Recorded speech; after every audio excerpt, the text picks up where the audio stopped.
Mercedes just won in Miami, but now both of their drivers could be disqualified, because the FIA has found irregularities on the car.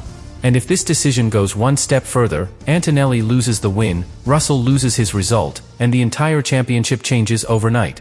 A race decided by just a few seconds. A strategy that flipped everything in one lap. A car that had problems, and still didn't slow down. Now imagine all of that being erased. Because this isn't just a controversy. This could become one of the biggest disqualifications in modern Formula One. At first, Miami didn't look controversial. It looked like control. Antonelli's race started in the worst possible way. From pole position, into turn 1, he lost positions immediately, dropping into the middle of a fight with drivers who had nothing to lose. That's usually where a race unravels. Dirty air, higher tire wear, constant pressure from every direction. But instead of falling back, he started coming forward. And that's the first detail that matters. Because recovering through traffic like that normally costs you the race later on. You push harder, you overheat the tires, you lose performance when it really counts. But somehow, that drop never came. Lap after lap, he fought through Ferrari, challenged McLaren, closed in on the leaders like the chaos at the start had no long-term effect. And that already feels unusual. But the real turning point was still ahead. Lap 27. Mercedes makes the call. They bring him in earlier than expected, switching to fresh tires at the perfect moment.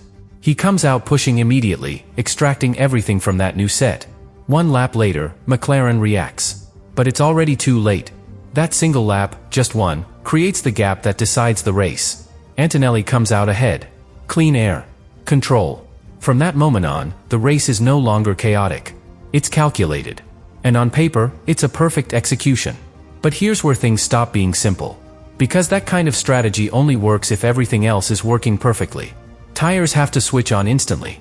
The engine needs to respond without delay. Energy deployment must be precise. Balance through corners has to stay stable. It's like hitting every green light in a city, not just one, but all of them, in sequence. And then, something breaks that picture. Because later in the race, Antonelli reports problems. Not small ones. Gearbox issues. Throttle response not behaving correctly. The kind of problems that usually cost drivers time, sometimes positions, sometimes everything. But none of that happens. No visible drop in pace. No opening for Norris, who stays close, waiting for a mistake that never comes. And that's where the race starts to feel different. Because now you have two realities happening at the same time. A car with issues, and a car performing at the highest level under pressure. And in Formula One, those two things are not supposed to coexist. That contradiction is what triggered the first real questions. Because a team that brought minimal upgrades should not be controlling the race against rivals who brought everything. A car reporting problems should not be holding off one of the fastest cars on track. At first, it feels like a perfect performance. Then it starts to feel like something doesn't fully add up. And that's the moment where the narrative shifts. Because Formula One doesn't just reward speed. It investigates it. And this is where the story stops being about performance and starts becoming about suspicion. Because once something doesn't add up in Formula One, teams don't ignore it. They dig. Quietly at first.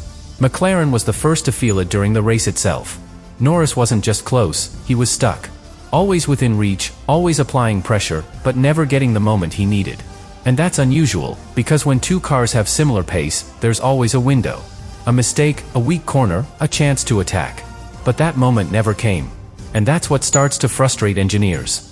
Because if the speed is there, but the opportunity isn't, then something else is controlling the race. Ferrari's situation made it even harder to understand. They brought the biggest upgrade package of the entire weekend. 11 separate updates, all designed to close the gap and fight at the front. And yet, they finished nowhere near the win. Now imagine that from inside the garage. Weeks of development. New parts. New ideas.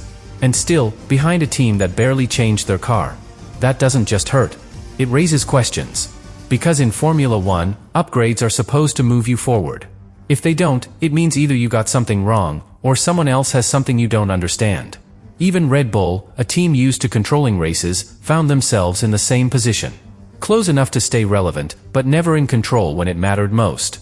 And when multiple top teams reach the same conclusion without saying it out loud, that's when the pressure starts building. Because no one wants to be the first to accuse. But everyone wants answers. And this is exactly the moment where the FIA steps in. Not because someone made a public complaint, but because patterns like this don't go unnoticed. They start reviewing data. Looking at how the car behaves. checking systems that normally stay in the background. And this is where everything changes. Because what they found wasn't obvious during the race. It wasn't a failure. It wasn't a visible advantage on one straight or one corner. It was something deeper. Something that affected the overall performance. The kind of detail that doesn't stand out until you look closely. And now, that detail has a name. Irregularities. Not fully explained yet. Not publicly broken down. But serious enough to put the result into question. And this is the key moment. Because once the FIA labels something as an irregularity, the conversation shifts instantly. It's no longer about how impressive the performance was. It's about whether it was legal. And in Formula One, that line is everything. Because if the advantage comes from something outside the rules, even slightly, the result doesn't get debated. It gets removed. And suddenly, Miami isn't a victory anymore. It becomes evidence. Evidence that could take points away from both drivers. Evidence that could erase Antonelli's win. Evidence that could completely reshape the championship. And that's why this situation is so explosive. Because we're no longer asking who was faster. We're asking something much more serious. Was Mercedes actually within the rules when it mattered most? And this is where the pressure stops being external and starts breaking things inside Mercedes. Because once the FIA flags irregularities, the team doesn't just prepare for the next race. They go into defensive mode. Every system used in Miami gets reviewed. Every setting, every component, every tiny detail that could have created that advantage. Because now, it's not about being fast. It's about proving they were legal. And that changes everything. Imagine building something that gives you an edge, and then being forced to explain exactly how it works, knowing that one small detail could invalidate the entire result. That's the situation Mercedes is facing right now. Because the FIA doesn't need something obvious. They need something clear. One interpretation that crosses the line. One detail that doesn't fit the regulations. And if they find it, the consequence is immediate. Disqualification. Now here's where it gets even more serious. Because this doesn't stop at Miami. It can't. The moment irregularities are confirmed, the next question becomes unavoidable. When did this start? Was it only in Miami? Or was it already there in the previous races? Australia, China, Japan. The races that built Antonelli's championship lead, race after race, result after result. And that's the real risk. Because if the same system, the same advantage, existed before, then you're not looking at one race under threat. You're looking at an entire season under review. Points disappearing. Standings shifting. A championship that suddenly looks completely different. Now think about what that does inside the team. Confidence turns into tension. Engineers start questioning decisions that worked perfectly just days ago. Drivers start feeling something they're not used to feeling when they win. Doubt. Because Antonelli's victory in Miami wasn't just another win. It was the kind of race that defines a career. Fighting through chaos, handling pressure, managing problems, and still delivering under the most difficult conditions. But now, that moment is no longer untouchable. Because if the car doesn't pass the rules, the performance gets questioned. Not emotionally. Officially. And in Formula One, that's what matters. Meanwhile, the rest of the grid is watching this unfold with one thought in mind. Opportunity. McLaren knows they were right there. Close enough that even a small change in Mercedes' performance could put them ahead in the next race. Ferrari knows their upgrades didn't work, but now they also know something else. The gap might not be as real as it looked. And Red Bull. They see a door opening. Because when the leading team is forced to change something, even slightly, it creates a window. A small one. But enough. And that's why the next decision from the FIA is so critical. Because it won't just confirm what happened in Miami. It will define what happens next. If Mercedes is cleared, they come out stronger.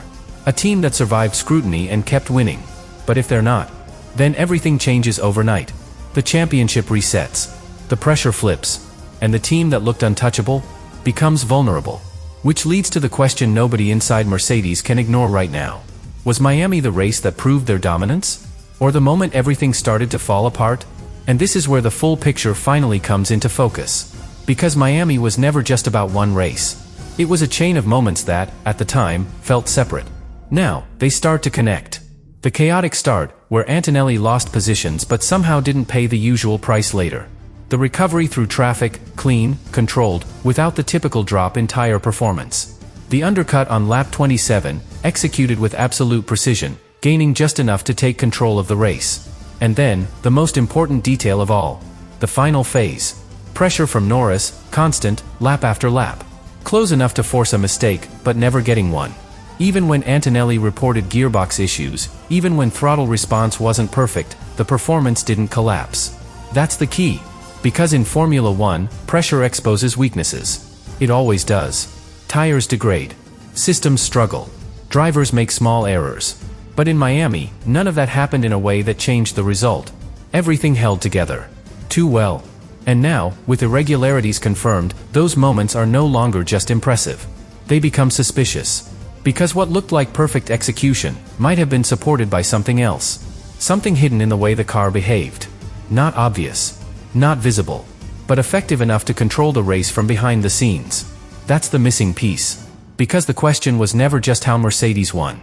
It was how they maintained control under conditions where most teams would start losing it. And now, we have part of the answer. Not complete, but enough to understand the direction. There was something different about that car. Something that gave it stability when it shouldn't have had it. Something that allowed performance to stay consistent, even when problems appeared. And that's exactly the kind of detail that lives on the edge of the rules. The place where innovation becomes risk. Because in Formula 1, the biggest advantages are never obvious. They are subtle. They work in the background. They don't make the car suddenly faster in one corner. They make it consistently better everywhere. And that's what Miami looked like. Not domination through raw speed, but control through consistency. And that's why this situation matters so much. Because if that consistency came from something outside the regulations, then the entire performance changes meaning. It's no longer just skill and execution.